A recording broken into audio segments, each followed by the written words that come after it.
21 वर्षीय तरुणीला नशेचे इंजेक्शन देऊन तिच्यावर सलग 10 दिवस सामूहिक बलात्कार केल्याच्या घटनेने टिटोळा हादरला असताना आज या तरुणीने कल्याणच्या शासकीय विश्रामगृहातही नेऊन त्याच्यावर अत्याचार करण्यात आल्याचा जबाब दिल्याने सरकारी यंत्रणा हादरून गेली आहे।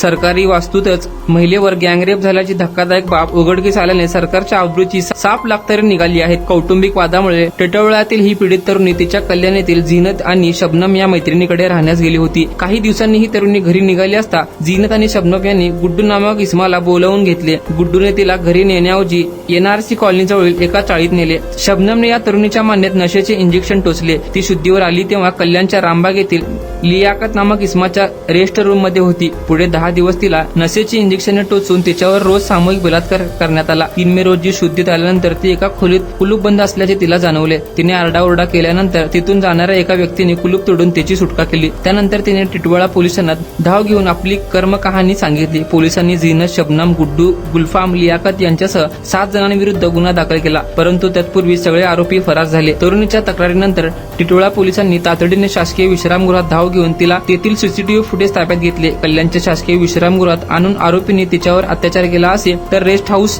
त्यांना कोणी उपलब्ध करून दिले असा प्रश्न निर्माण झाला असून त्या दिशेने पोलीस तपास करीत आहेत। पोलिसांनी आज अली हुसेन इराणी या आरोपीस अटक केली असून त्याच्यावर ड्रग पुरवठा आणि पीडितेला धमकावण्याचा गंभीर आरोप आहे। या प्रकरणातील मुख्य आरोपी लियाकत शेख, झीनत, शबनम, गुड्डू, गुलफाम हे अद्यापही फरार आहेत।